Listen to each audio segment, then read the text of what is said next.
So, what does it really mean to live a conscious life? Let's dive into one powerful take on that. We often judge piety by outward signs, like robes or beards. But is that the real measure? Well, the true measure is called taqwa. It's basically a consciousness of your responsibility. It's about ethics, not appearance. Here's a cool metaphor. Your intellect, it's like an inner sun, just waiting to shine. But how do you switch it on? It doesn't just shine automatically. Simple. It only shines when you use it. Otherwise, it just sits there, dark. And using it means reasoning, deep thought, and learning from the past to prepare for what's next. Okay, another great analogy. Think of your mind as a mill. What you put inside it really matters. This lays it out perfectly. The input directly controls the output. It's your choice. So if you feed it junk assumptions, you're going to get, junk, garbage in, garbage out. This idea is timeless. Look at the story of Moses and Pharaoh. It's not just ancient history. It really comes down to two symbols, the staff of justice against the whip of tyranny. And the core message here, justice and reason, they always win out in the end. But Pharaoh was clever. He used magicians, think of them as ancient trolls, to twist reality for everybody. So what happens when a whole society just stops thinking for itself? Let's take a look. It wasn't pretty. They asked for idols. They actually missed being enslaved. They became just like their old oppressors. The Quran is pretty blunt about people who don't use their intellect. It compares them to cattle. I mean, what a tragedy, right? To carry around a mind but treat it like it's already dead. So how do we get it right? Well, it seems to boil down to three core ideas. First, be forgiving. Second, encourage what's good. And third, just walk away from willful ignorance. Because faith that doesn't set your mind free, that's not really faith, that's just a cage. Which leaves us with one last question for you. Your mind is your greatest trust. Are you honoring it? All right, let's jump right in with a really powerful idea. What if your mind isn't just a box you fill with facts, but is actually a source of light, an inner sun?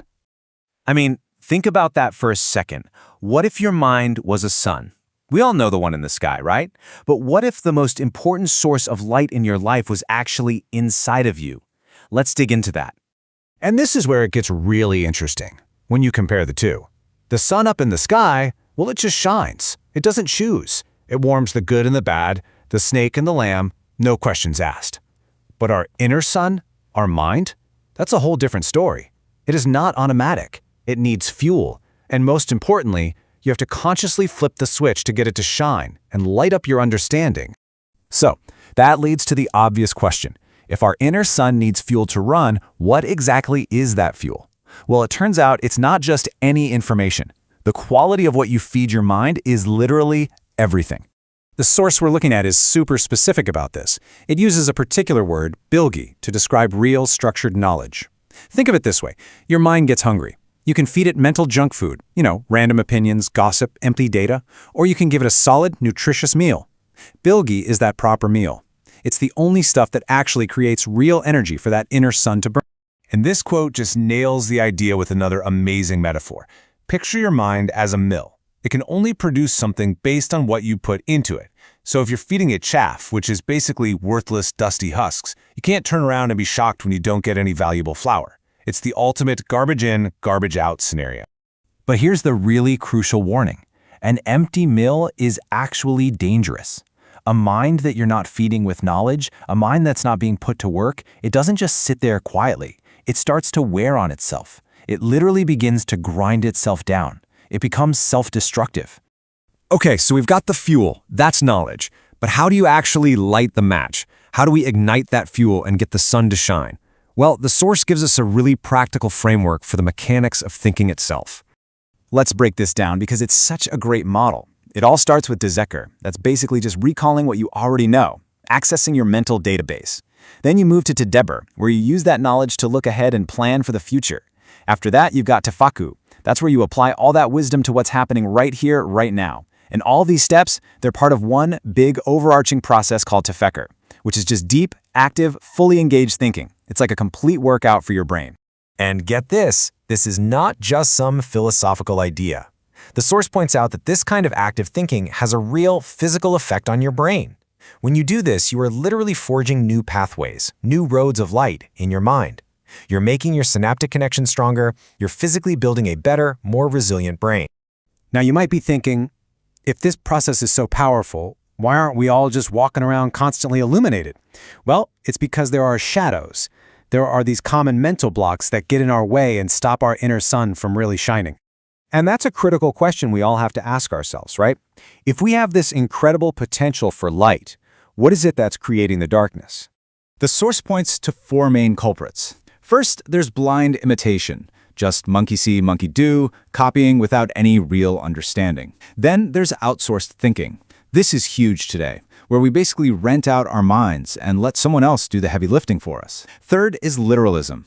Getting so stuck on the surface of words that you completely miss the deeper meaning, like staring at the finger pointing at the moon. And finally, and maybe the most dangerous, is perception control, letting other people define your reality for you. So to really understand that last one, perception control, the source gives us this incredible historical analogy. It compares the court sorcerers of ancient pharaohs to the trolls and propagandists we see all over the place today.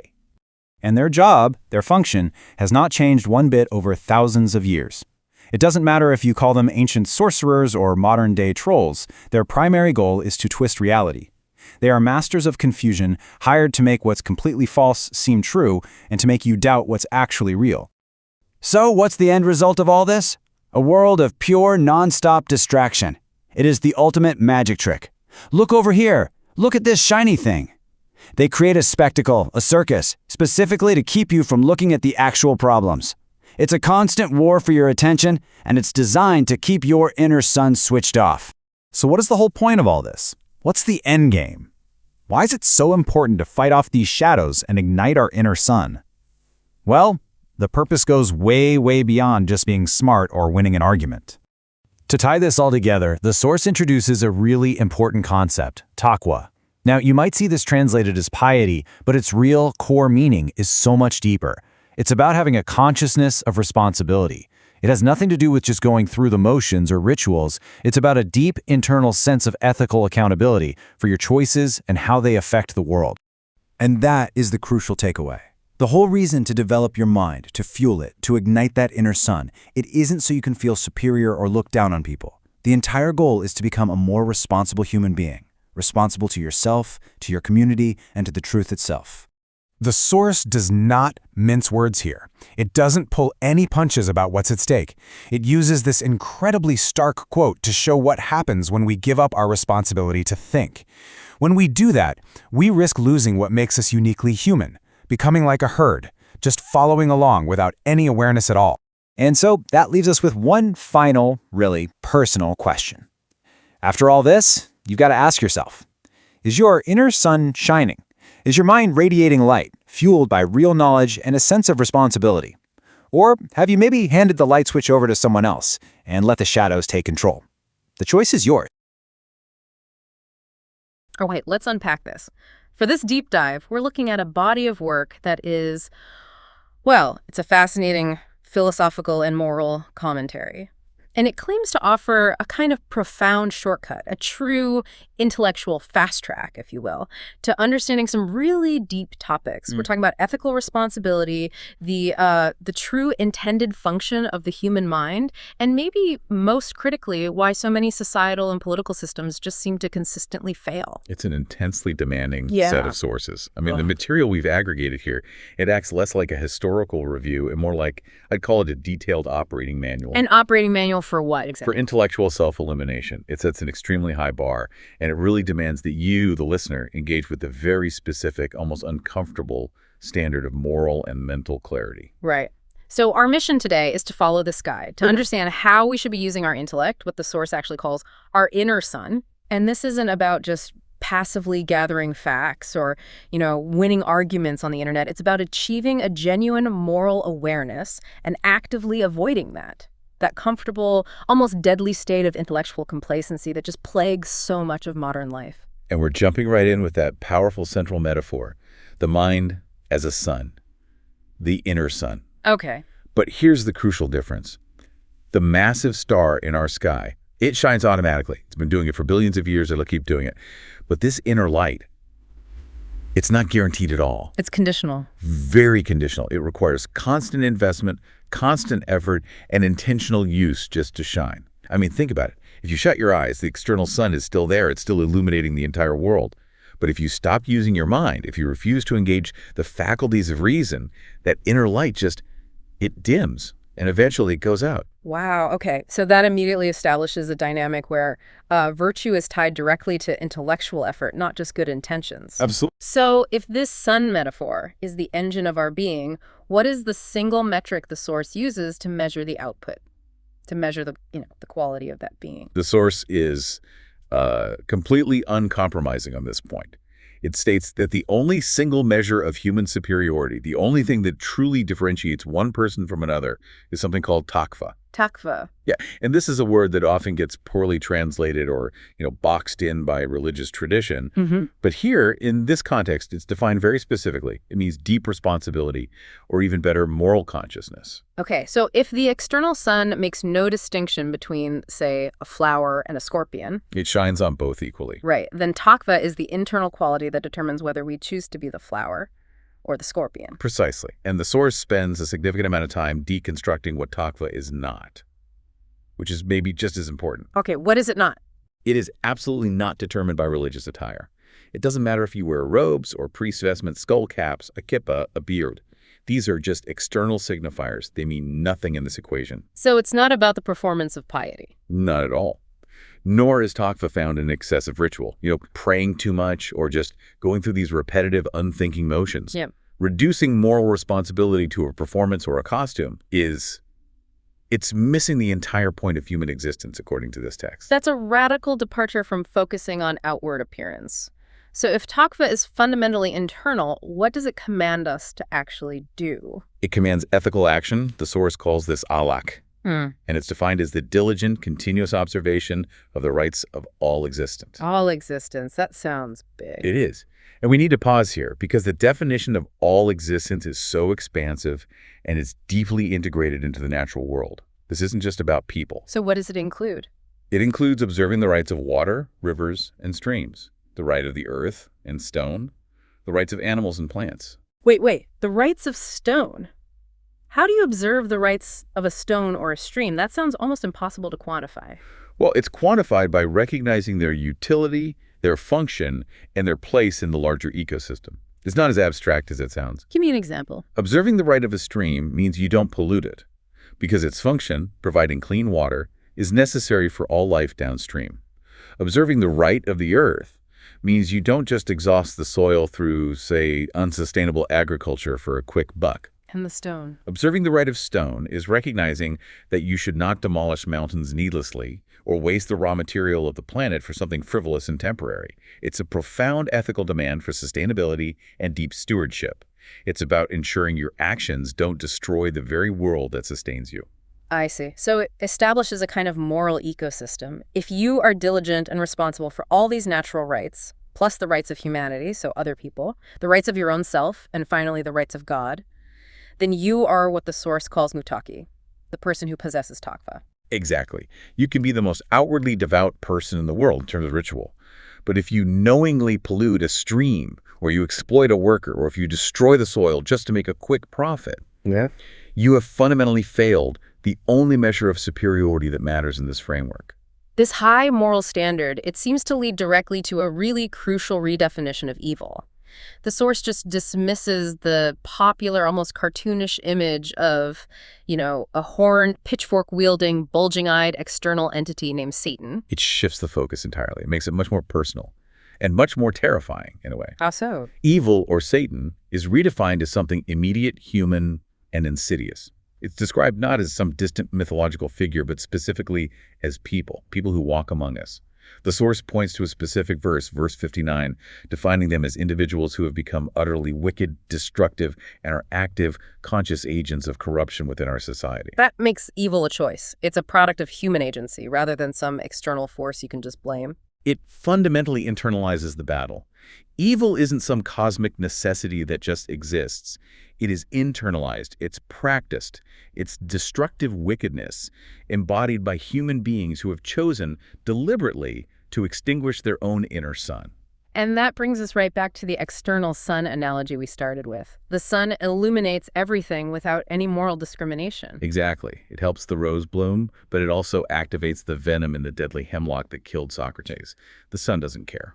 And you mentioned the biological function of the sun is vital here, especially for cold-blooded animals. Absolutely. The sun's light is essential for them. It's what activates their cellular batteries, providing the necessary ATP adenosine triphosphate for movement, for hunting, for simple existence. When that sun sets, a lizard becomes motionless, passive. It's completely dependent on that external energy source. But the human brain, the seat of what the source calls a cool or reason, it has its own energy source. This is our great difference. The human mind is equipped with reason, but it works on a completely different principle than solar light. The external sun, it illuminates the world whether you want it to or not, whether you're awake or asleep. The mind, however, this inner sun, it only works, it only shines and illuminates when it is actively used. So you have to turn it on. You have to invest in it, you have to fuel it, and you have to operate it, which means internal illumination must, by definition, precede any kind of external enlightenment. You just cannot illuminate the world if your own mind is dark. Okay, let's delve deeper into this inner sun concept, because understanding its function as a kind of reactor is really critical for the listener. If the mind is an inner sun, it needs fuel, a girdisi, the source says, to produce an output, a chiktasu. Let's follow that reactor model closely. The external sun's primary input is hydrogen. It converts that hydrogen into helium through nuclear fusion, acting as this massive element-making factory. The output is, of course, light and energy. The process is pure, it's powerful, and it's reliable. So what then is the fuel for the mind's reactor? What is its essential girdisi? The mind's input, its fuel, is bilgi. That means information, or more accurately, pure, verifiable knowledge. Pure knowledge. The source really stresses that this input has to be treated as sacred. It must be as pure as possible, fact-checked, and rigorously tested against reality. And when the mind processes this high-quality knowledge, what's the resulting energy? What is the chikta, the output? The output is Eilemler, Yeah. actions. And this encompasses every single thing we generate, whether as individuals or as a society. Our truths and our falsehoods, our goods and our evils, our beauties and our uglinesses. Wow, everything. Everything. The source uses a really powerful analogy here. The mind is the womb of action, and action is the child of the mind. Every word you speak, every bridge you build, every moral choice you make is a direct manifestation of the quality of the intellectual process that happened within. So if the output is action, then the quality of the input becomes the most dangerous variable in the whole equation. What happens if we put polluted or, fraudulent fuel into this critical reactor? That leads to the danger of poor input, which the source has a specific label for. Zan. Zan. And this isn't just a simple mistake or being wrong. It means conjecture, assumption, empty speculation, or worst of all, malice that's masquerading as fact. Right. If this toxic conjecture enters the mind's mill instead of pure validated knowledge, the output will be terrible. It has to be. And the source provides a vivid, almost stomach-turning analogy for what Zan does to the mind. It does. It compares it to trying to bake bread by putting straw-pure cellulose into the mill. The mill grinds it up, sure, but the output is not bread. It's just useless, indigestible waste. And it makes the point that, unlike, say, a panda, which has a specialized digestive system for cellulose, the human system can't process it. Exactly. Our bodies can't get nutrition from straw, and our minds cannot produce moral or intellectual sustenance from Zan. The output of speculation, of assumption, of gossip that's masquerading as knowledge, it's worthless. And it's potentially toxic for any true moral progress. I think we need to link that to the contemporary experience. I mean, what is the modern equivalent of feeding our mind straw? Oh, it's everywhere. It's a constant, uncritical consumption of social media outrage. It's living in echo chambers. It's partisan news that's designed solely to reinforce your prejudices. It's relying on clickbait headlines instead of ever reading the actual research. Right. These inputs are easy, they're abundant, and they stimulate an immediate emotional release, but they contain zero intellectual nutrition.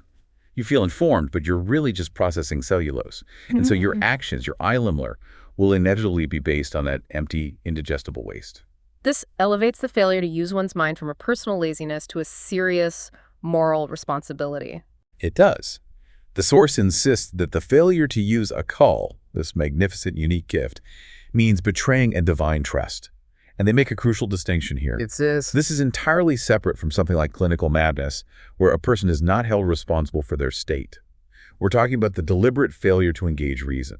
That is a serious moral failure for which one is held profoundly accountable. So if we're betraying a trust, what specifically are we sacrificing when we choose that mental sloth? We're betraying the rights of the core components that make us human. Consciousness or balance, will irrade, and conscience fixed on. These three, coupled with akil, with reason, are the distinguishing features that separate us from animals who are driven solely by instinct. When we neglect them, we're failing to fulfill our core definition of what it is to be human. So we have this lower brain that's driven by base instincts, fear, hunger, lust, and an upper brain, which is the seat of akil. Yes, and if we allow those baser instincts to manage us, if we let unchecked anger or fear take the wheel, then those instincts become our masters. The source is very clear on this. Fear, when you manage it, is beneficial. It enables tedbir or precaution, and it keeps you safe. But if fear manages you, you become a slave to it.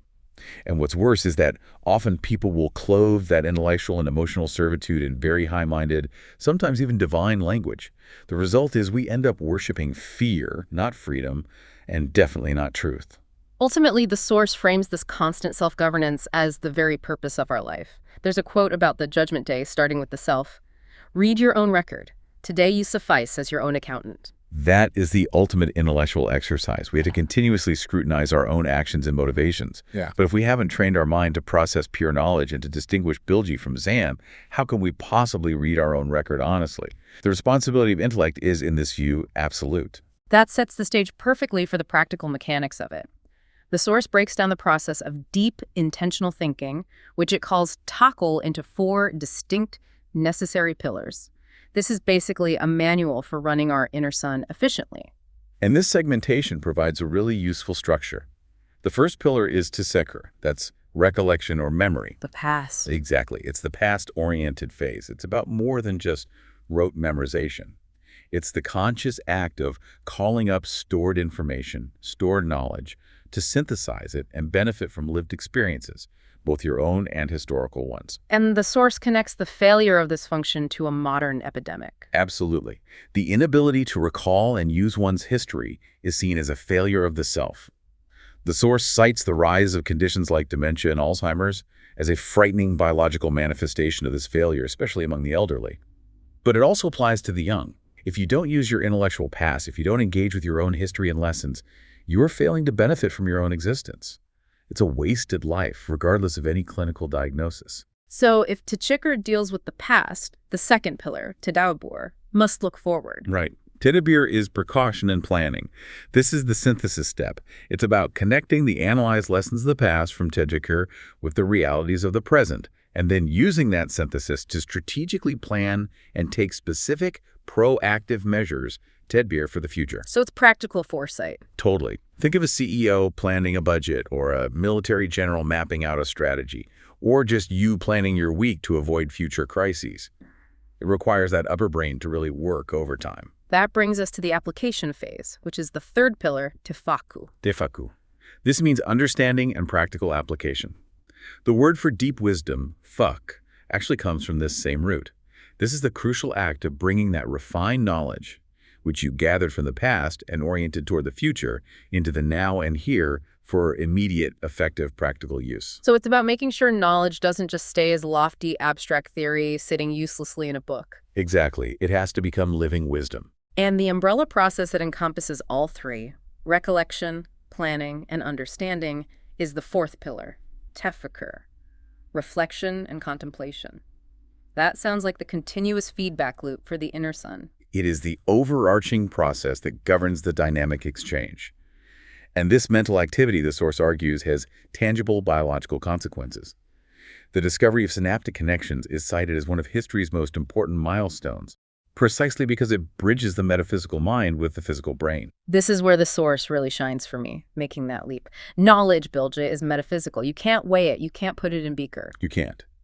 Yet when knowledge is processed, accepted, and truly learned, it transforms instantly into biology. That moment, when you finally understand the complex concept. That is the moment a new synaptic connection is physically established in your brain. The source paints a picture of looking at a vast, illuminated network like Istanbul or London from above at night. A huge network of roads. Some are strong, paved highways. Others are weak, fading little paths. So that new synaptic connection is literally a road being built inside your brain. It's the physical manifestation of metaphysical knowledge. And this is incredibly relevant to modern health. Constantly using the mind, actively engaging in Takul, builds and reinforces these neural roads. The source posits this active use acts as a kind of cognitive vaccination against conditions like Alzheimer's and dementia. If you don't use the mind, the lights on those roads begin to dim, traffic stops flowing, and the whole network just fades. The energy is gone. That links intellectual duty directly to physical and mental longevity. It's a pretty compelling argument for prioritizing brain health beyond just physical exercise. And the source makes a clear point about where this intellectual investment should be directed. The upper brain, the seat of our unique humanity. We have to remember that our basic needs, food, shelter, safety, we share those with animals. They eat, they sleep, they have instincts for survival. But no animal invests in its mind or possesses a true, articulated sense of self-identity. Which brings us to the profound ability to simply say, I. We are beings that can be asked, who are you? And we can answer definitively, I am this. That is the essence of personality, Oh. of sovereignty. And the source explicitly refutes the idea, which you sometimes find in certain cultural or religious contexts, that saying I, Ben, is inherently the work of the devil or a sign of arrogance. It says the opposite. The complete opposite. The act of self-assertion is foundational to moral existence and responsibility. Because if you can't assert I, you can't really bear witness to anything. Exactly. The highest declaration of faith in this tradition is Shadu, which means I bear witness. It starts with the I. God accepts us as independent personalities, as unique entities. We were not created to be a collective, anonymous hive mind. But okay, let's challenge that a bit for the modern world. Isn't there an argument that true intellectual efficiency means delegating thinking? I mean, we trust experts, doctors, economists, engineers to think for us in their specific fields. How does the source square its demand for radical self-sovereignty with the necessity of relying on expert knowledge? That's a critical challenge, and it's a great question. The source isn't saying, don't listen to experts.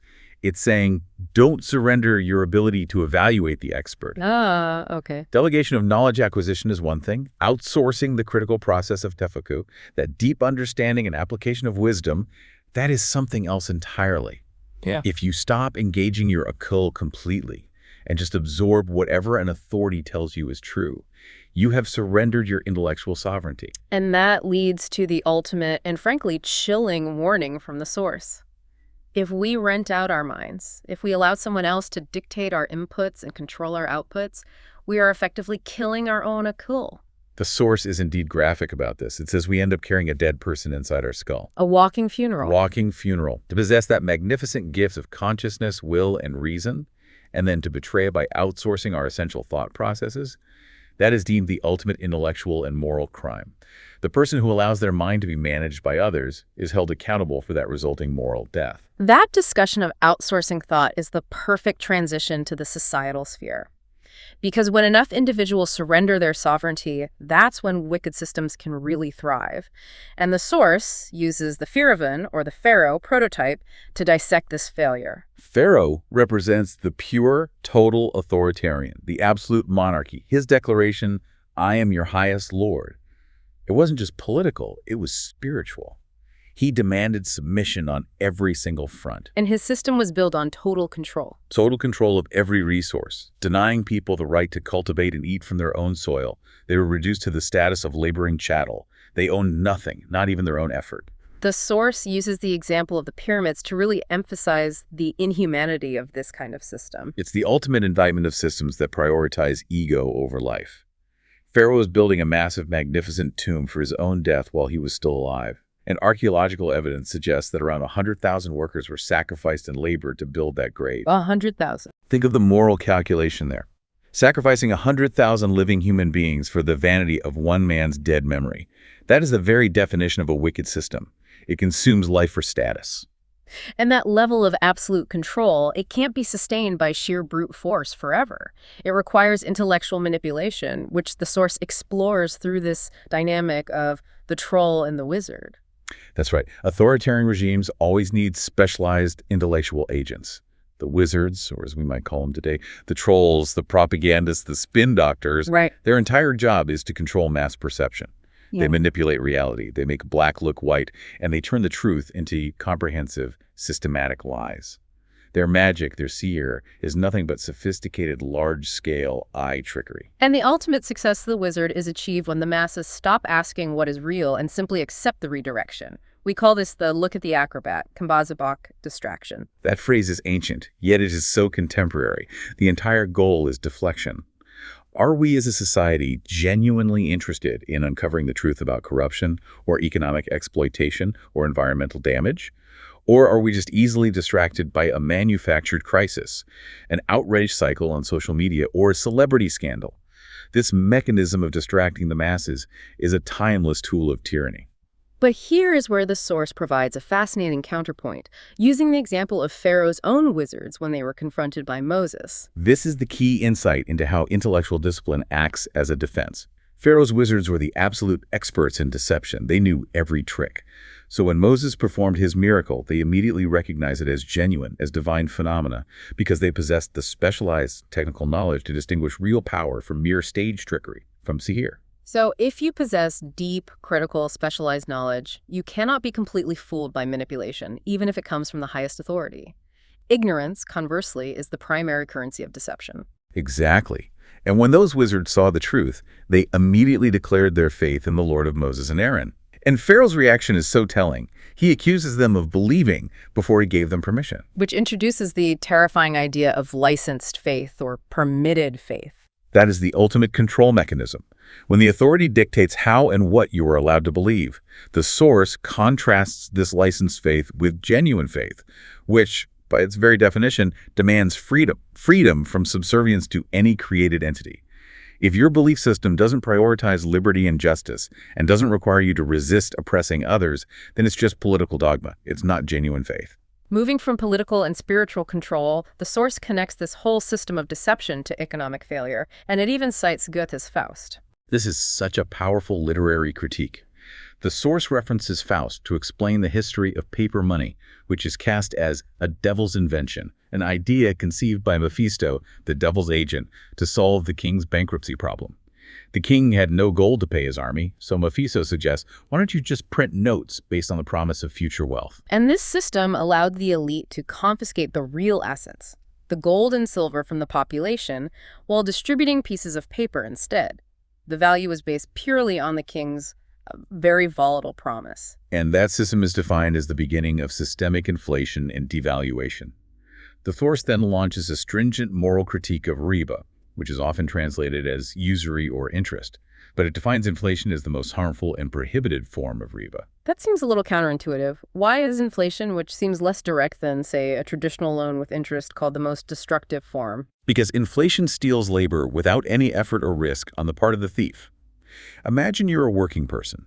You go to sleep tonight with, let's say, 1,000 eggs worth of purchasing power in your pocket.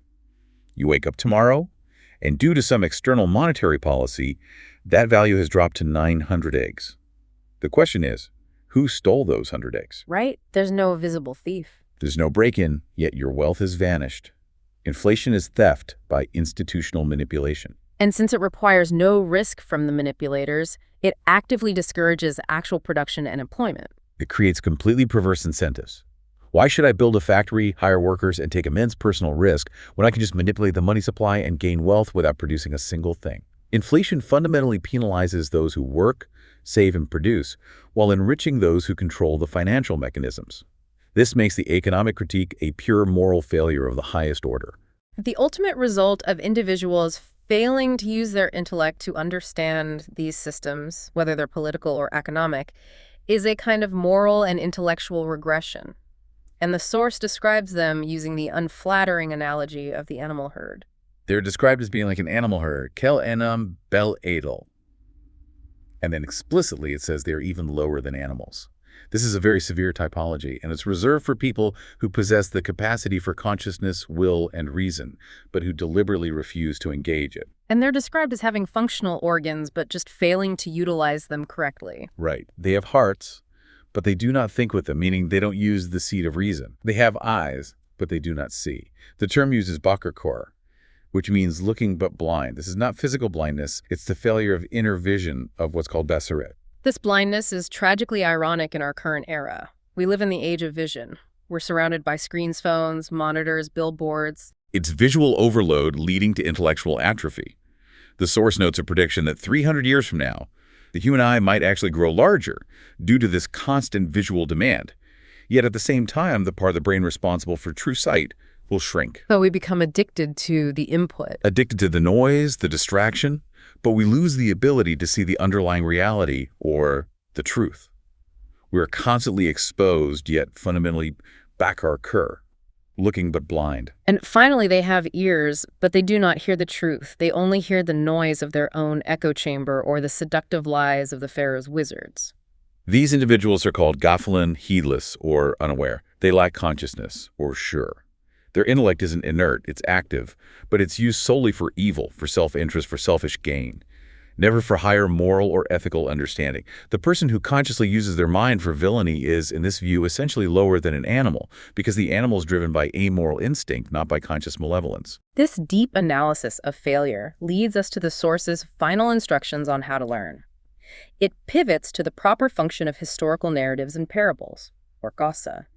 This feels crucial for anyone trying to extract timeless wisdom from ancient texts. The source is really insistent on this. Yeah. You cannot treat these parables as literal history or as mythology, like you're watching a documentary of past events. That misses the entire point. So what is their purpose then? Their sole practical purpose is distillation. They are a finger pointing at the moon. The only objective of these stories is to take a hiss, a moral lesson, a universal principle. Knowing all the historical details, the names, the dates, the locations, without absorbing that core moral lesson is utterly worthless. You have to internalize the principle. You have to look through the story, not at the story. That's the perfect way to put it. The analogy used is that the parable is a window, a cam. You should not focus at the window inspecting the glass, the texture, the intricate details of the narrative.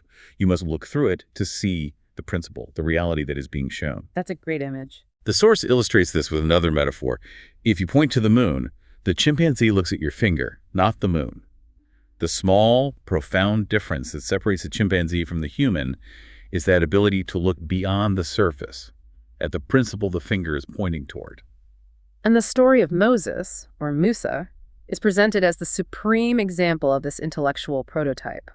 It's repeated in over 812 verses, which is something like 12.5% to 13% of the entire text. That massive repetition has to be intentional. It proves that Moses is not a historical footnote. He is the prototype of the eternal human conflict. The story is repeated so frequently as an urgent warning that humanity will constantly fall into the same traps. There will always be Musas fighting the good fight, and there will always be pharaohs trying to enslave the mind. And the most tragic trap seems to be this societal relapse, what you called the onion and garlic mentality. This is the crux of the warning. After the Israelites achieved their freedom from Pharaoh's system, after they were sustained by this free heavenly food manna and salwa, they immediately started complaining. About free food. About free food. They demanded the familiar comforts, the base, small sensory gratifications they had under the tyranny.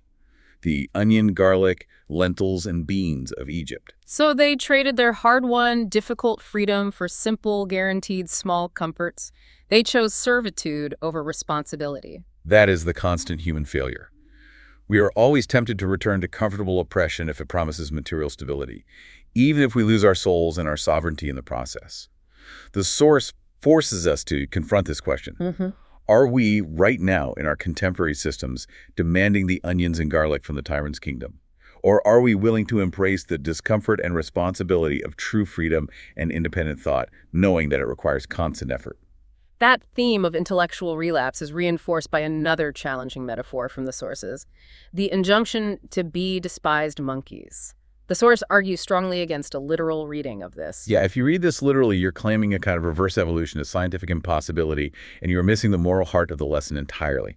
The key concept here is taqlid, imitation or mimicry. The injunction is a metaphor for the moral failure of imitating the very tyrannical culture they just escaped. So they learned cruelty and idolatry from their enemies instead of learning justice and freedom from their liberation. They became monkeys by demanding similar idols, by wanting to worship cows, like the Apis bull or the Hathor goddess, just as Pharaoh's people did. They sought to establish their own small tyranny, copying the form of oppression instead of destroying the principle of oppression. Monkeying around means imitation without thinking, which is the complete and total failure of a Kilsh.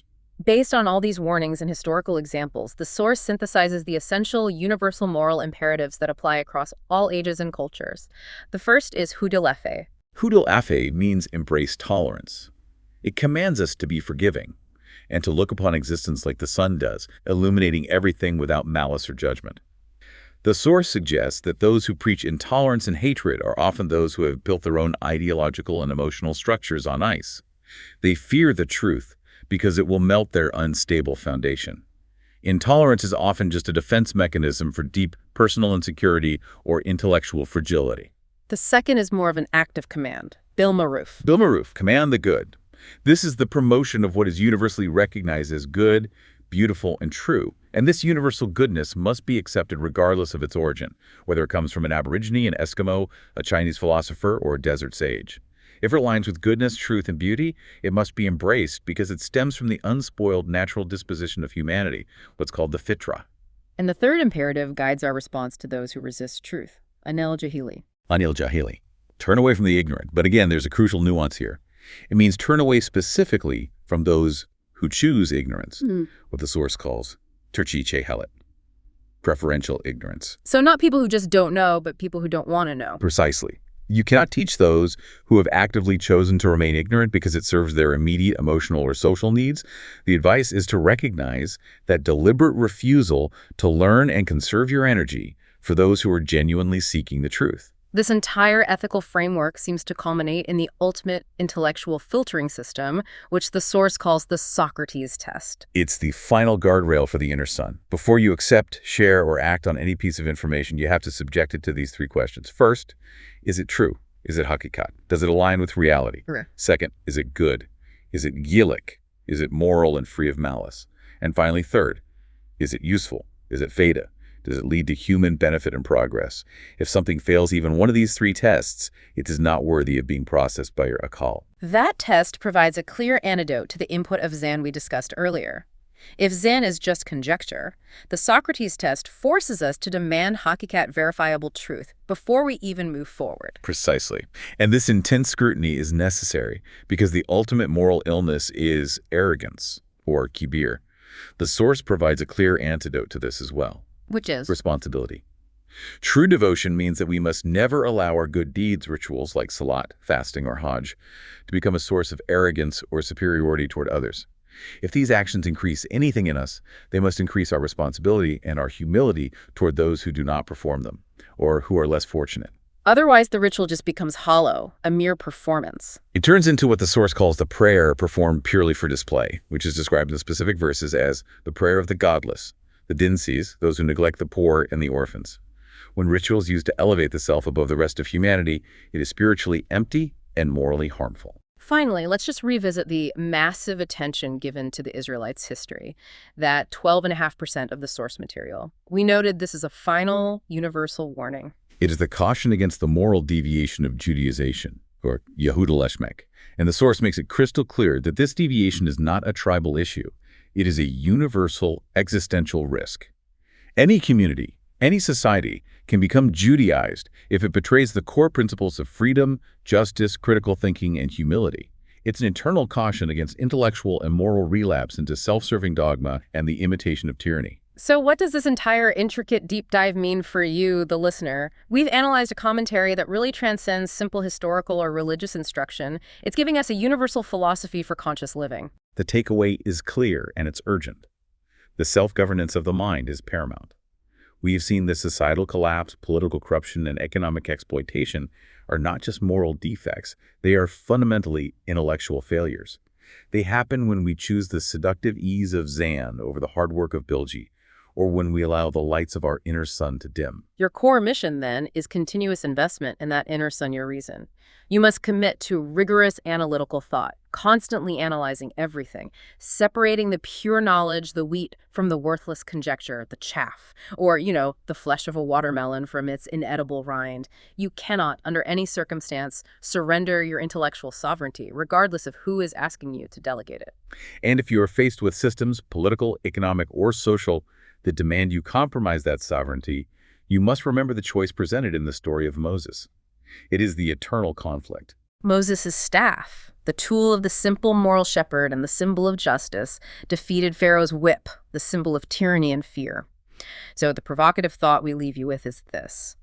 Are you currently behaving more like the people demanding the comfortable servitude of onion and garlic from the tyrant's kingdom? Or are you willing to embrace the discomfort, the effort, and the eternal responsibility of true freedom and independent thought? The eternal battle between good and evil is fundamentally a relentless battle for the sovereignty of your mind. And it all comes down to whether you are willing to keep your inner sun shining bright enough to guide your actions. Welcome back to the Deep Dive. So we tackled a stack of source material today that was, well, it was intensely philosophical, spiritual, and also surprisingly neurological. It really was. Yeah. This wasn't a history report, It felt more like a lecture on the machinery of critical thinking itself, on responsibility. Exactly. So our mission in this deep dive is to try and isolate that core mechanism the lecturer describes for achieving true insight and ethical action. We're going right to the heart of it, Yeah. how we activate what they call our inner light, our intellect. We're looking for the operating manual for a human being. Okay, let's just jump in with the most disruptive idea up front, which is the definition of superiority. Right. We're told to forget all outward signs, the robes, the beards, the religious hats, even, excessive rituals. None of that is the measure. None of it. The source is crystal clear. The only measure is takva. And that term, takva, is defined solely as responsibility consciousness. That's it. That's it. It's not about how you look. It's about your ethical posture toward all of existence. I love that framework. So responsibility toward water, rivers, soil, stones, animals, humanity, yourself, God. It completely shifts the focus from like a spiritual performance to just universal ethics. It does. And this is where the core analogy comes in to explain how you develop it. Think about the physical sun. Okay.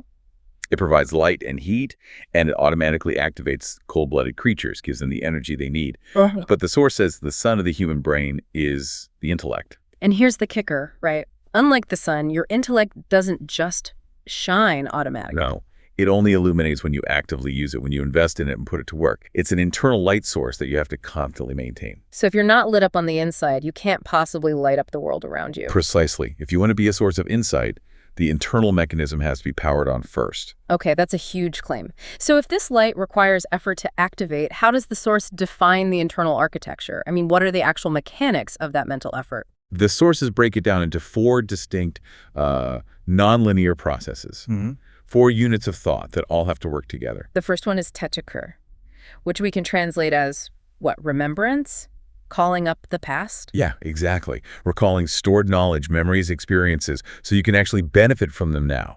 And the source warns that a huge problem today is this inability to recall those memories. It's like a generalized dementia in younger people, they say, because they're not making use of their own life lessons. That's a critical point. So techakur is using the past, but that's useless without the second unit. Tedabir. Foresight, precaution. Right. It's the dynamic act of taking lessons from the past and the present to take preventative action tedbir for the future. You're actively planning your trajectory. So we've connected the past to the future, and that brings us to the third one, tefakku, Which is understanding the present. the here and now. Right. Taking all those distilled lessons and future plans and applying that deep understanding to the moment you're actually living in.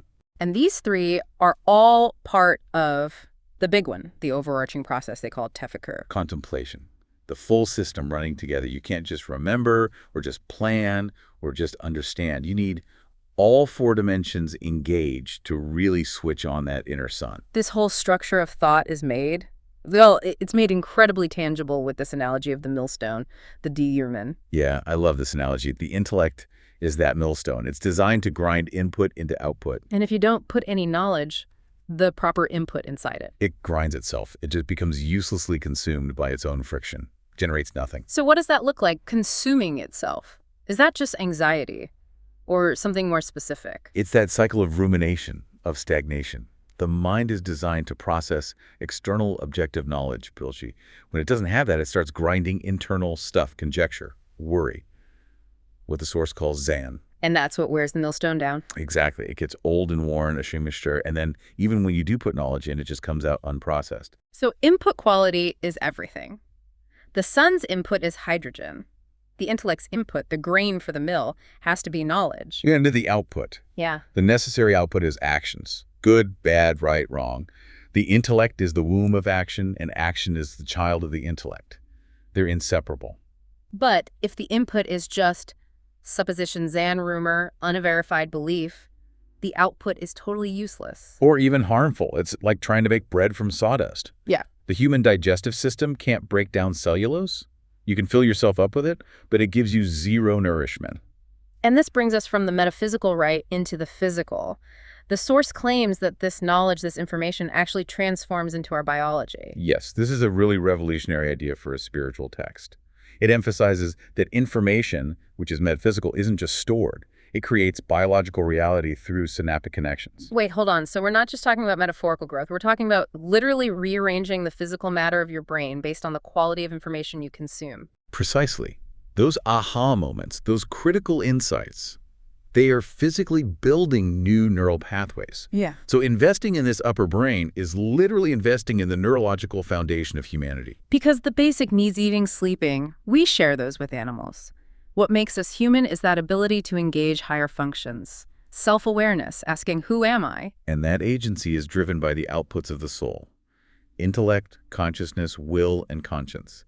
And we're responsible for the rights of these faculties. We have a duty to use them. We all have that instinctive animal brain that's focused on lust, anger, fear. Right.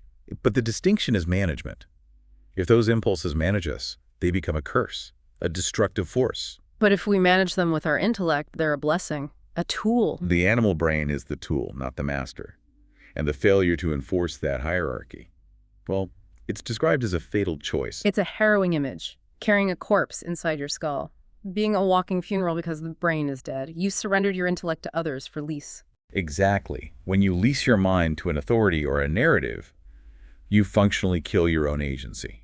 And this brings us to the timeless narratives in the source material. The lecturer is so insistent that these parables, these qissa, are not history books. They're not mythology. No, they're lessons for enduring human problems. They are like a glass. You have to look through the glass to see the principle being shown.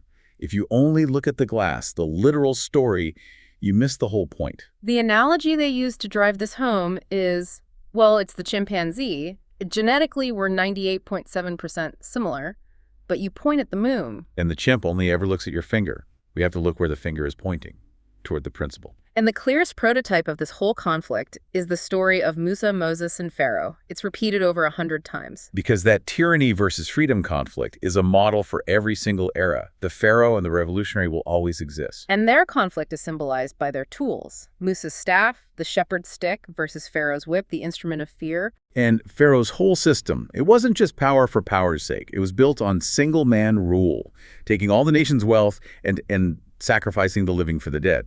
We're told the pyramids cost tens of thousands of lives.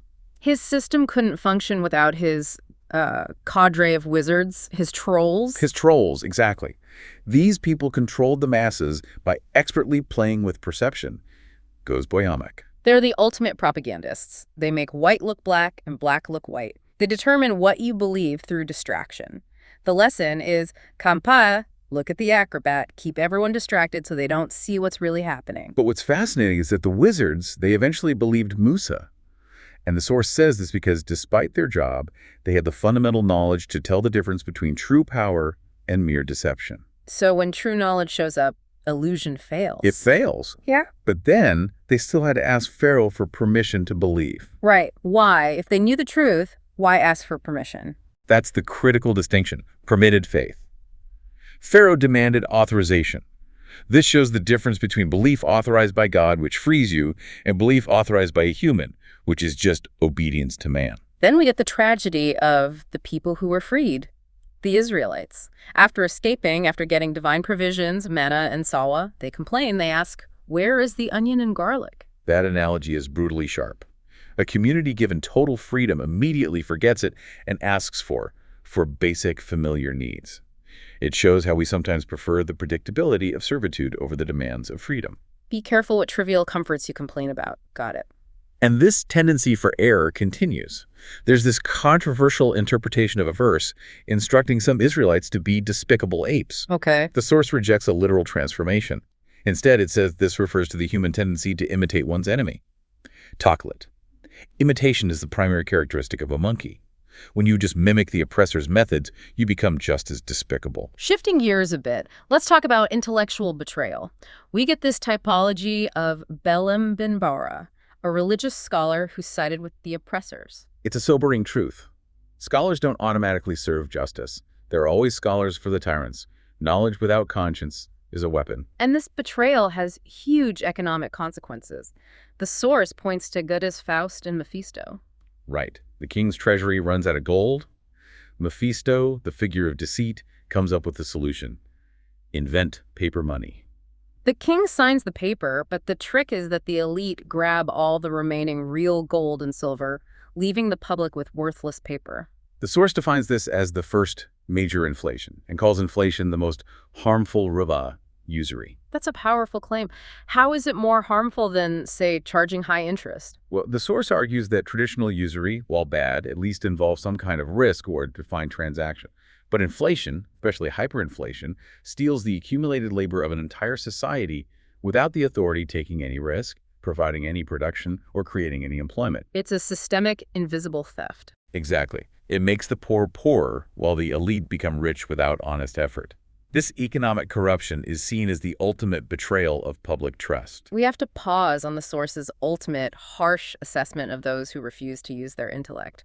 It says they have hearts but don't think, eyes but don't see, ears but don't hear. They're likened to herds of animals, or even lower, kel enam vel humedal, because they are conscious beings who deliberately choose to be unaware, gafalun. An animal doesn't have that choice. A human makes the conscious error. So to pull us back from that, the sources conclude with 3 essential, actionable principles, hudil afe. The first is the principle of afe, to afford tolerance, to embrace forgiveness, to look at existence like the sun which shines on everything good and bad. Those who shut their eyes don't darken the sun, they only darken their own world. Right. And if you build your worldview on opposition, the source warns, you're building on ice. The second principle is maruf, command the good. But maruf is defined as the universal good, truth, and beauty, the things you find everywhere, in Eskimos, Aborigines, Scandinavians. That universality is key. This goodness belongs to everyone because it's the uncorrupted side of human nature, our fitra. It's common sense morality. It reminds me of Socrates' test, you know. Is it true? Is it good? Is it beneficial? When those 3 unite, the idea is positive. And the third command is kahili, turn away from the ignorant. And crucially, this means those who choose ignorance as their path, dirchi kilit olan. You can't teach someone who has willfully decided ignorance is their best option. And the final warning is maybe the most personal. Do not let your devotion to God turn into pride, kibir.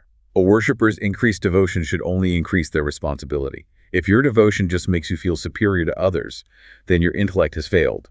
You risk becoming, as the source puts it, a devil who fasts. So if we step back, the central thesis of this deep dive is that these great parables, they're not dusty old tales. They are blueprints for the eternal war between activated intellect and willful ignorance.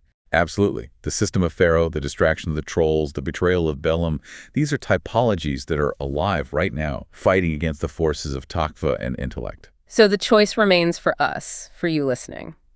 Will we use our intellect to see through the deception, or will we, like the Israelites complaining about onions, surrender the responsibility of freedom for the comfort of familiarity and end up imitating the enemy? The sources dedicate a massive portion, maybe 12 or 13%, to the history of the Israelites. And it's not an attack. It's a warning to every community that comes after. Do not become like them. Don't let your moral footing slip. What modern-day slippery slope are we right now being warned against? That's the question that should activate your internal millstone. Thank you for joining us on The Deep Dive. Welcome to The Critique. We're diving straight into a really dense and rigorous piece of work today. It covers theological philosophy, the function of akel, or reason, and applies it all to modern authoritarianism. It really is a powerhouse. I mean, it tries to bridge consciousness itself with the critique of modern economics. When you have material this ambitious, our job is really just to help structure it for maximum impact. I agree completely. So let's start where the text itself starts, with the foundation, the idea of reason. While the use of vivid, interlocking analogies is a core strength, structuring them to lead into synthesized takeaways will prevent conceptual fatigue for the listener. Yeah, I see that. The material establishes akel as this internal light, using the sun's fusion as an input-output model for the brain. Right. But then, with almost no pause, it jumps straight to the Akeldeirmini, the reason millstone. Exactly. And that millstone needs high-quality bilgi, information, or it just grinds itself on straw. Both are brilliant metaphors. They are. But that high density requires the listener to hold 2, maybe 3 really complex images in their mind at the same time. You've got the internal nuclear reaction, the light, and this grinding millstone. That's a huge amount of mental energy. So the risk is that the listener gets so wrapped up in processing the imagery that they might miss the actual point. They miss the core rule.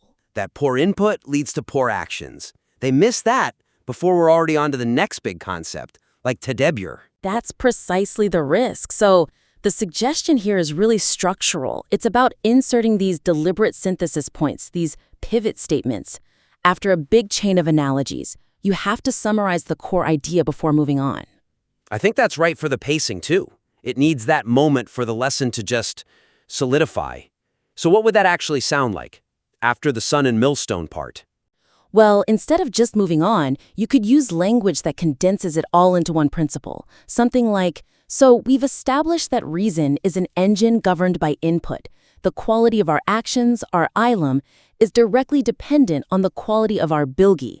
If we don't protect that quality, we're basically carrying a dead intellect in our skulls.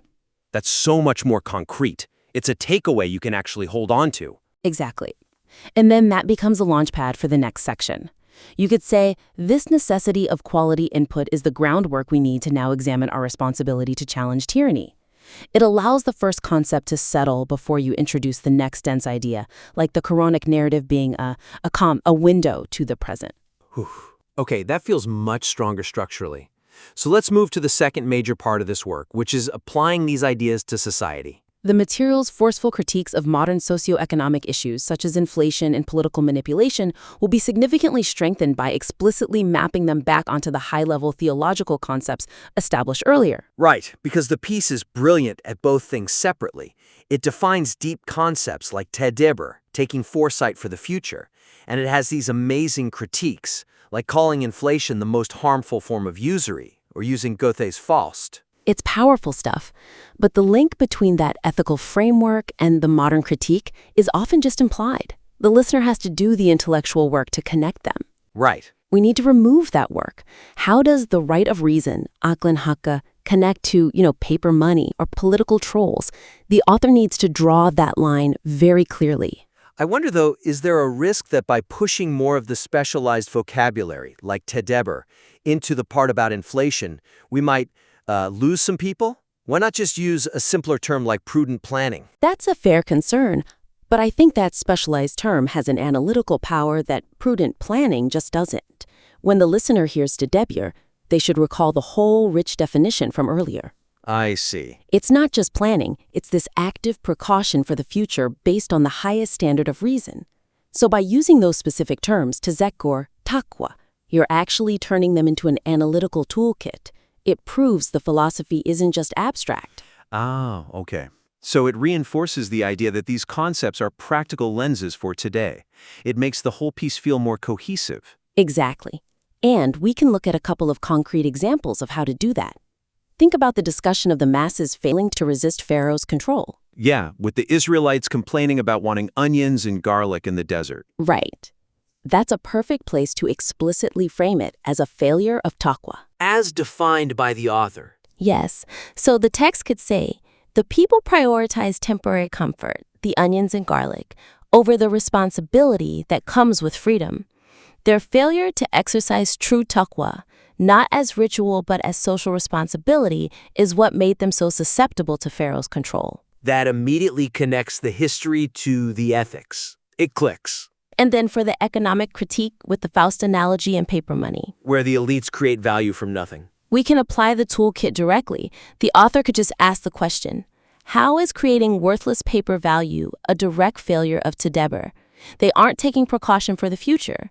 They're only focused on immediate gain, on tafakkul. It shows the framework can be applied to something as modern as central bank policy. That's very powerful. It really does tie everything together. And that brings us to maybe the most impactful part of the material, the rereadings of the sacred texts. To maximize the transformative power of the material's radical reinterpretations of traditional narratives, a rhetorical structure that confronts the common misconception before delivering the critical insight should be consistently employed. This is where the author is at their absolute best. I mean, reframing below-ranking monkeys as a metaphor for blind imitation, for Taklit. Or insisting Moses' staff isn't about the miracle itself, but about the fight for justice, adalet, against the dictator. But I think sometimes the author dives straight into the deep metaphor, like the chimpanzee looking at the finger instead of the moon. Right, before the listener is really ready to let go of the conventional, literal reading. There's no setup. There's no setup.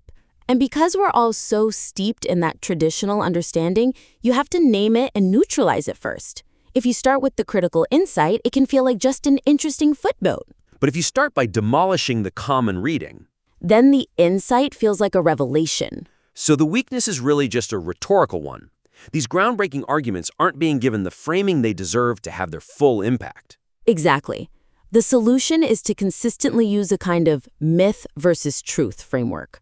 Start by stating the common interpretation, show why it's deficient, maybe even a little absurd, and then pivot to the critically derived meaning. Okay, let's walk through that with the monkey analogy. It's such a critical point in the text. Right. So you'd start by naming the conventional wisdom you're about to dismantle. You'd say, many believe this passage describes a literal physical transformation into animals, but as the material suggests, if we take that literally, we're basically inventing a monkey from man, accepting a kind of reverse evolution that makes no logical sense. You've labeled the weakness right there. Okay, now the punch. And then you deliver the critical reading. Instead, the true insight here is that humanity's deepest failure is taqlit, imitation, the abdication of reason. That's why the chimpanzee, genetically so close to us, just looks at the finger, not the moon it's pointing to.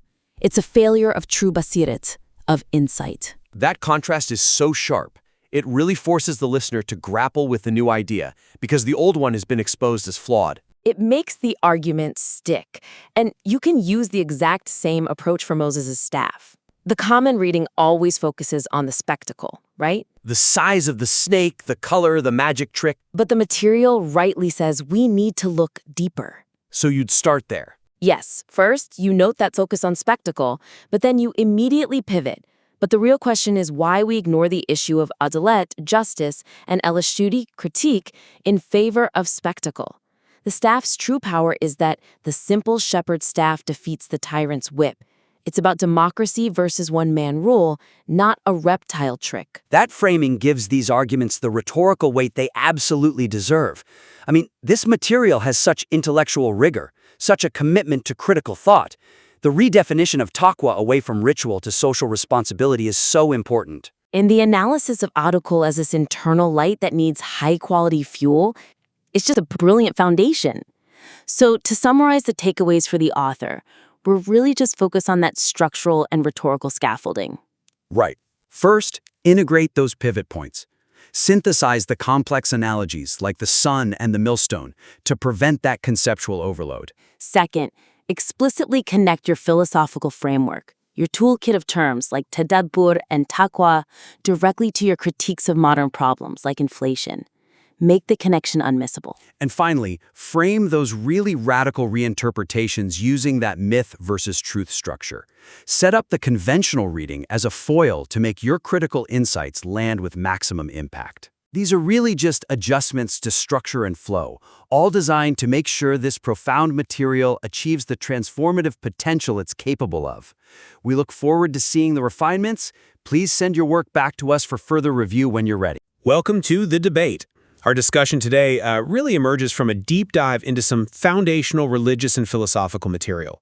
We're looking specifically at the great narratives of Musa, or Moses, and the people of Israel, and grappling with these profound questions about what makes a person truly worthy. We're talking about concepts like responsibility, conscience, what's called taqwa, and the role of human reason, aql. And the central conflict here, as we see it in the source material, it's really one of interpretation. I mean, how should we even approach these powerful historical accounts? Should we view these key narratives, the trials, the miracles, the often very severe consequences for the Israelites? Should we see them through a literal historical lens, emphasizing the miraculous events and the factual judgments? Right. Or should we see them as fundamentally symbolic? As lessons that are universally applicable and centered on these enduring themes of intellectual responsibility, justice, and ethics? Right. For my part, I think my stance is pretty clear. These narratives are, first and foremost, pointers.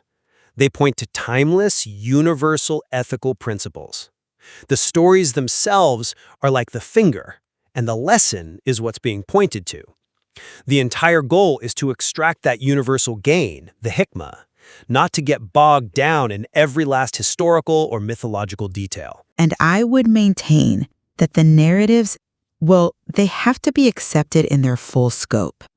The miraculous and the often very literal consequences that are described, they aren't just incidental details. They serve a critical function to validate divine authority, to establish the absolute seriousness of moral and intellectual failure, and to instill that necessary warning, the ibrit. If you dismiss the literal parts, you really diminish the gravity of the whole thing. Okay, well, to establish my perspective a bit more clearly, let's define the standard for human excellence. For me, the sole authentic measure of human superiority is taqwa. And that's a term best understood not as, piety or just ritual, but as a profound ethical responsibility. It's fundamentally about applied ethics. It has everything to do with akhlaq. It's shown by fulfilling the rights that are owed to all of creation, the soil, the water, animals, other humans, yourself, and finally God. True worth is measured by that, not by, fancy robes or how many times you pray. That emphasis on ethical action it's a crucial starting point. It is. And central to this ethical life is our reason, our aku. I see akal as a kind of inner sun for humanity. Now think about the physical sun for a second. It shines whether your eyes are open or closed. But this inner sun of reason, it's different. It has to be actively used to provide light. We engage it through reflective, analytical thinking processes like ta'akul, or deep consideration, and tafakkur, continuous reflection. If you use it, you get clarity. If you don't, the self becomes, intellectually void. And the purpose of these religious stories is precisely to train that capacity for reflection by showing us the unchanging human conditions, deishmean insanolunun hallara, greed, folly, self-deception, not just to record some ancient history. I'm coming at this from a slightly different angle. While I certainly agree on the essential role of reason, focusing only on the ethical metaphor, I think, risks neglecting the profound responsibility that is just inherent in our nature. We are defined by 4 interdependent values, these pillars of our identity: akal, reason; bilinç, consciousness; irad, free will; and vijdan, conscience. And we are fully accountable for using all 4.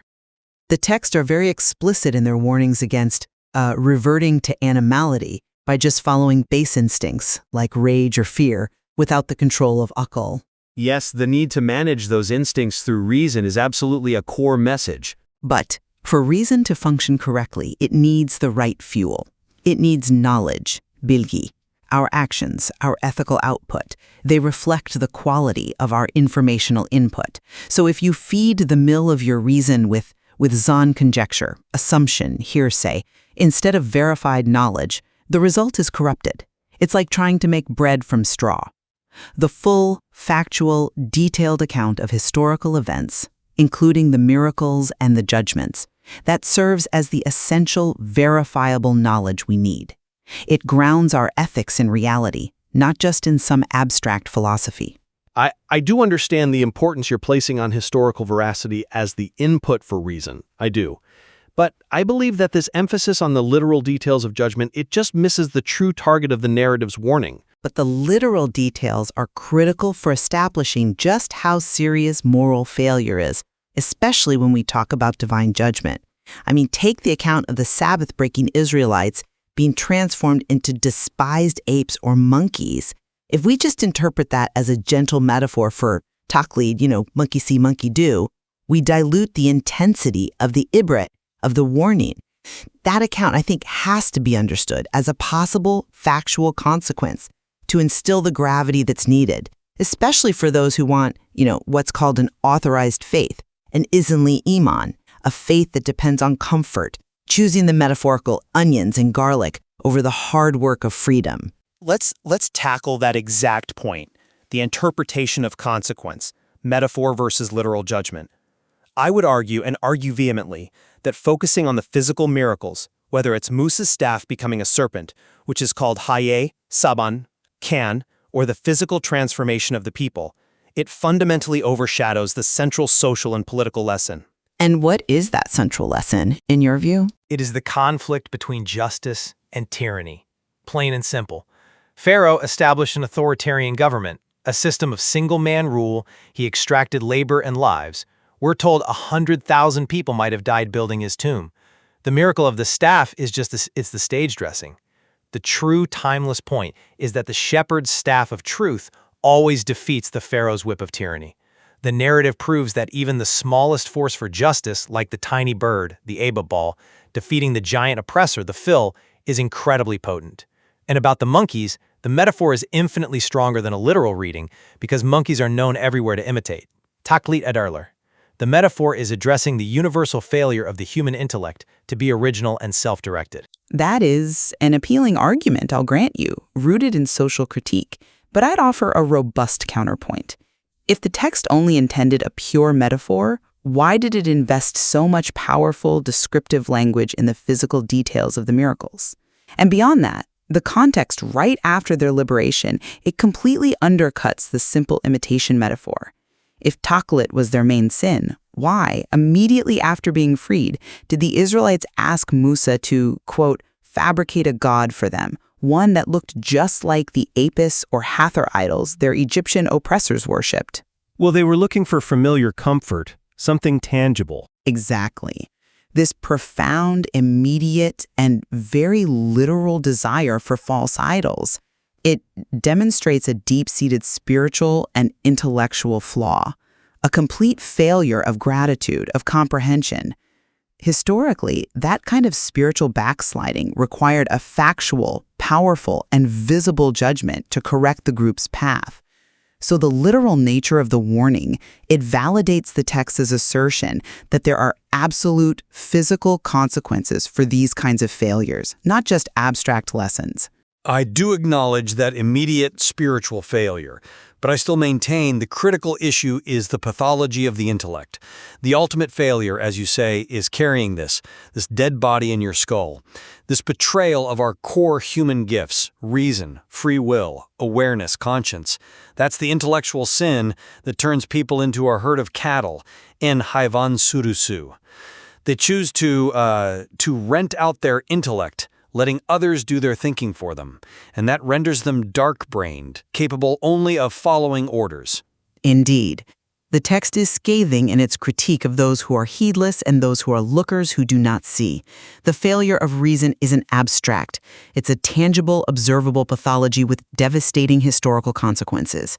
If you outsource your thinking, you outsource your destiny. That's a powerful diagnosis of the individual pathology, but I think the cause, the etiology, is more complex. It's often systemic. This betrayal of intellect is frequently manufactured. The source material talks about the bellum typology, the figure of the compromised scholar. These are intellectuals who align themselves with corrupt power. They are essentially scholars who become slaves to authority. The co-option of knowledge. Yes. Precisely. And they're aided by figures like Pharaoh's magicians, his Siher Buzlar, who were basically professional trolls. They were employed to manipulate perception, to make black look white and white look black. This shows that the failure isn't just a result of poor individual study. It's a systemic manipulation designed to foster that authorized faith, that Izinli Aman. It makes intellectual surrender the path of least resistance. So the key to resisting isn't just individual morality, it's the systematic use of analytical thought, the ability to select and separate good from bad, to break through that manufactured consent. So you're emphasizing the systemic nature of the failure, arguing that external forces are actively crippling reason? Yes, because these narratives are addressing timeless societal problems that go way beyond simple individual obedience. We're talking about the persistence of corruption and the theft of rights. I mean, the material even references Goethe's Faust, which gives a startling analogy for modern corruption. Faust sells his soul, and in this context it relates to the invention of paper money, a diabolical innovation that let the elite replace the people's actual gold and silver with abstract value. A fundamental shift in economic power. Absolutely. And this centralized control leads directly to inflation, which the text describe as the most forbidden usury because it's the quietest way of stealing honest labor. A linteri chalmak. This analogy just shows that ancient stories of oppression, like Pharaoh controlling grain, are directly applicable to our own economic and political systems. The core message of the powerful will always look for ways to steal the value of ordinary people's work. That's a compelling point about the timelessness of economic injustice. But I would pivot back to the question of consequence. While injustice is a constant, the material repeatedly emphasizes this pattern of becoming like the Israelites as a path of failure that isn't exclusive to one ethnic group, but is a constant human temptation. The fact that their story takes up a huge portion, something like 12 to 13% of the entire text, proves that these specific, detailed examples are given precisely to stop later communities from making the same exact mistakes. But if the mistakes are universal, why is the judgment so specific and so historically anchored? Because the failure itself is rooted in a very specific human tendency, the failure to appreciate and maintain freedom that was hard-won. The problem isn't just external oppression, it's the internal weakness that causes people to forget they achieved freedom the second that material comfort is lacking. They start craving the metaphorical onions and garlic they had under slavery. The full, literal, specific account of their failures and the divine response ensures that we treat this not as a general moral fable, but as a critical, factual case study in intellectual and spiritual backsliding. The severity of the historical consequence is the measure of the severity of the intellectual crime. Which brings us back to our fundamental divide. I believe the highest wisdom from these texts must be non-sectarian and universal if it's going to serve all of humanity. The path to intellectual light is through that rigorous, critical, analytical thought process. We have to filter every claim through those three essential questions. Is it true? Is it good? Is it useful? And where does that process lead you? Well, if we apply that critical lens, we end up deriving the eternal moral code for all humanity, which is summarized beautifully in the text's final instructions. Be forgiving, command the good, and turn away from the ignorant. This ethical command, that is the essential eternal purpose hidden inside these ancient narratives. And it requires reflective reason, not just a literal belief in physical transformation. I remain unconvinced by that line of reasoning, because to reduce the vivid details of divine action and consequence to mere ethical blueprints is to ignore the power of divine intervention in history. If the text only wanted to give us universal principles, it would have just given us principles.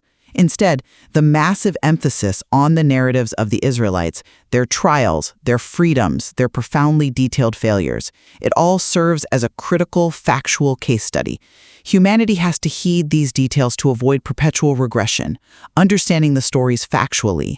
That ensures we grasp the full gravity of what happens when you abandon reason and choose authorized servitude over real intellectual freedom. Well, what the source material undeniably demonstrates is that the struggle between intellectual light and manufactured darkness, between justice and oppression, this is the eternal war. And that complexity, that very tension between the universal lesson and the specific historical warning, it requires multiple perspectives to even begin to appreciate the profound depth and the lessons contained within these foundational texts.